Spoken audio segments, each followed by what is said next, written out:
I'm Bronte Simpson-Hay, an Australian Muay Thai fighter who's fought in Australia and Thailand. And today I'm going to kind of talk a bit about my experiences and share some tips and tricks that have helped me live in Thailand. Okay, so when it comes to training in Thailand, the Thais really love road work, so jogging. It's just a part of life. You jog before the morning session, you jog before the afternoon session. So if you're intending to like train and fight, I would suggest just trying out jogging before you get here, so it's not such a shock to your body. You know, your legs aren't gonna be as sore. I'm not gonna lie, guys, when you come here unfit and you're just like, yeah, I can do this session, and you just like jump straight into it, it's good. You know, you have good heart and you jog, and then all of a sudden you're like, when are we stopping, when are we stopping? You just don't stop, you just keep going. And then yeah, you're good for the session, and then like the later that afternoon you eat up, and oh my god, your legs are so sore, and every day more. But yeah, it's fine if you don't, but just I would suggest, yeah, road work. Hydration. It is so important. It is bloody hot here all year round. Right now I'm in Chiang Mai and it's rainy season, and goddamn, it is still hot when you train. It's humid, it's muggy, and I sweat so much. It is super important when you sweat that you put everything back in your body, otherwise you're gonna get cramps. I remember one time me and my friend, we were driving to 7-Eleven, and my friend, he had just done, like, he was training for a fight, and we were at a very hard gym, so he'd done like this massive run, hours in the class, clinching and sparring and pad work. Gosh, yeah, it was very hard training. And we were headed to 7-Eleven just to get, like, I think ice cream or something, and he seized up when we were on the motorcycle, like, and he was like screaming in pain because yeah, he had cramps and he wasn't drinking enough. He would drink maybe like a liter, and that's just not enough. So make sure that you're drinking in the session if you can, and also before and after the session. Like when you wake up, drink water. In the middle of the day, even if you're like sleeping, drink before you sleep, sip on it like all day. You can put electrolytes in your water. This one here, or these ones, are the ones that I usually use, and again, you can buy them at 7, super cheap, and it's just so good, and it makes you feel alive. Also on that, you can have another good drink just to have is Sponsor. I really like it. It's really sweet. You can have all different flavors. Again, it's just good electrolytes. Hygiene. It is so important. I can't tell you how many times I've been training at the gym and one of my friends or anyone that's been training has just been like, oh yeah, I have this like weird cut or this weird red mark on my leg or arm or wherever, and they're not using like proper soap, the Dettol soap at 7-Eleven. It's cheap, it's no problem. Every time I've used it, I use it every single day, and I swear to you, I've been sweet. But when I didn't, I did myself get staph as well, because it's just so easy to get. It is hot, it's moist, you're clenching all the time. Just make sure you're onto it. Have a shower every single day, twice a day after every session, cleaning out your cuts. There's this blue antibacterial disinfectant as well from 7, and it works really good. Yeah, I use it a lot when I do a lot of kicks on the bag. I usually get like friction from it kicking so much on the bottom of my foot, and it causes like a blister, and then my blister will pop because I keep training, and then yeah, it'll hurt like hell. But also you should put the disinfectant on that after every session. And then what I would do was I would get like some like tissue paper or toilet paper. I put a little bit of moisturizer on the bottom, then toilet paper, and then wrap it with like just like a bandage. That and yeah, I would do that, and then I would still train on it, and everything would be sweet, and then that way it doesn't get infected. So that's another good thing. Again, you can buy that at 7. I'm telling you, 7 is God. As well as drinking up, make sure you eat. Now, I have been to a few gyms, and one of them was super hard, super hard, and I have never eaten so much in my life. It was crazy. And yeah, and you just burn calories like crazy. And the trick is, if you don't eat enough after training, just die. It's not the same as like when I'm in Australia, you know, I have breakfast, lunch, dinner, like maybe some snacks in between. I don't eat as much, but when I'm here, I'm eating a lot of food because you just need to, you need it for energy. Otherwise, like, how are you meant to go on like your AK run and train and hit pads and sweat out? Like, make sure you eat.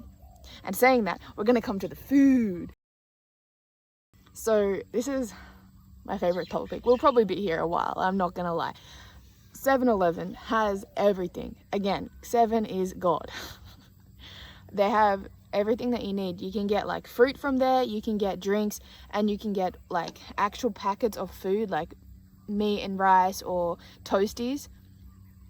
Toasties are so good. The ham cheese croissant toasties are so good. You get it, you give it to like the ladies or whoever's at the cashier. They ask you if you want it warm. You're like, your chai ka, yes please. You have it. Oh my god, 10 out of 10. You can also get your antibacterial soaps, your Dettol, toilet paper, everything that you need. Try and engage in the culture, because Muay Thai isn't just about like training, it's like the culture around it. And just involve yourself. When I first came, I came by myself. I came to this gym and they were really nice with that. Like, they would take me out places and everything like that, but I had to like ask, you know, like, what are you doing? Like, Banai, like, where are you going? What is that? Like, can I eat this? And I just ended up giving myself fully to just trying this whole new experience, and it was the best thing I did. Like, I ended up staying much longer. I stayed for a year. I had the best experience of my life. The night markets, they are so good. They have all different foods. You can have like fried chicken and like sticky rice, mango sticky rice. Like, oh, there's so many different foods that you can have. And I decided when I first came that I was just gonna commit myself fully and just try whatever. Yeah, so that's what I did, and I found that it worked out really well. I've got like, I can eat spicy now. I try everything and go where the Thais go. Like, if they're saying, hey, we're gonna go to a market, definitely go. Even ask them like, Roy Mai, like, is this delicious? And they'll be like, yeah, it is. And they'll be happy to show you like their culture and like their food. And yeah, again, like, it's pretty fun. One time we went to a night market. It was like a festival, maybe for Valentine's Day or something, and we went as like a gym. It was so super fun, and there was like rides and roller coasters. We all went, like all the fighters, everyone. And I tried, like, they were like kind of joking, like, oh, do you want to try this? Like, it was like live squid. And I was like, oh, what do you mean? And they grab it, they dip it in like a chili sauce, and they bite into it. So here's a kind of video for that. Yeah, and I mean, I know it's crazy, but it was super fun, and like, again, it was actually kind of delicious. I probably wouldn't do it again, but there you go, I had that experience, and yeah. Another thing though I will say is I try not to eat any seafood away from the ocean, just because I'm a little bit sus on like whether if the food for our foreigner bellies, if it comes from like a bit of like dirty water, maybe like creek or something, it might not be as good for you. So I kind of steer clear of that, and I only eat like chicken, pork, everything else, but I just don't eat seafood unless I'm like in like a very nice restaurant near the ocean. Just because, buy your water, don't like drink any of the water from the taps, but you can use the ice, because most of the, well, watch and see, but most of the time the places use ice. Like, they buy their own ice, so you can use it. If you have an upset stomach, again, 7 has your back. It's this white stuff here.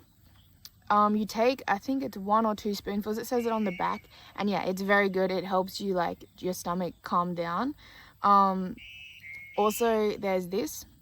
It helps with just a bit of a like sore throat. You just suck on them and it's good. Yeah, you can get Panadol, everything from 7. So Google Lens or Google Translate Lens is very good. If you're walking around the markets or you're just walking around, you can take a photo if something's in Thai, and it'll translate it to your country, like your language. So for me, English, and then I can kind of understand what it is, and then I can order it. Like, for example, maybe it's like a fried egg and like minced meat or something with rice. It'll say that, and it's very easy. And then you can just like point at it and say like "ao ni ka" or "ao ni cup," and like it's like, I want this, and they'll be like, okay, sweet, and order it for you. So that's pretty nice. Yeah, I go straight to a 7-Eleven and I get a SIM card. It's very cheap. It's like 200 baht. And then that way, yeah, you just pop it into your phone. You just need your passport so they can verify it. They take a photo and put it in your name, and then you're sweet. You can get as well an app called Grab. This app is really great for transport. So if you're not super good with people, you don't really know Thai, or like you just know where you need to go, you can just put in your location. It'll do it for you from your location, and then put in the address of where you want to go, and then someone will come pick you up and take you there. So it's like Uber, or I don't know what the other countries have, but in Australia we have Uber. So it's like pretty much the same thing as that. It's good though because, yeah, it verifies your face. If they go off route, you can click a button on the app and it will say like, I need help or whatever. So that's pretty nice as well. And I found it really easy. Then you don't really need to talk that much. You can just go straight to where you want to go. Although you should try and talk, but yeah. Also, it's good for like when I'm like, after I've had a fight, maybe I'll go on holiday for a bit and I don't want to go out or something, or it's late, I'm like, nah. Grab has, again, it's like Uber Eats. You can just order food and they come to your door and you pay, and it's just perfect. One last thing as well is, they taught me this and I don't know how true it is, but okay, number one, when it's like really humid and you can see it looks like it's about to rain, if you have to run, put a hat on and use a long sleeve shirt, and it will stop you from getting sick. Some places are kind of pretty polluted. You can see, like, you smell it, you see people burning rubbish, and then it gets into the atmosphere and then it rains on you and you get sick, like it's on your skin. So yeah, sometimes they would make us like have a hat and like put on a long sleeve shirt, so when we run, after like the session, we wouldn't get sick. Another thing as well is, what we found was, if you showered immediately after you trained without stopping sweating, you would get sick. So I would wait like 10-15 minutes until you're fully stop sweating, and then have a shower and you're sweet.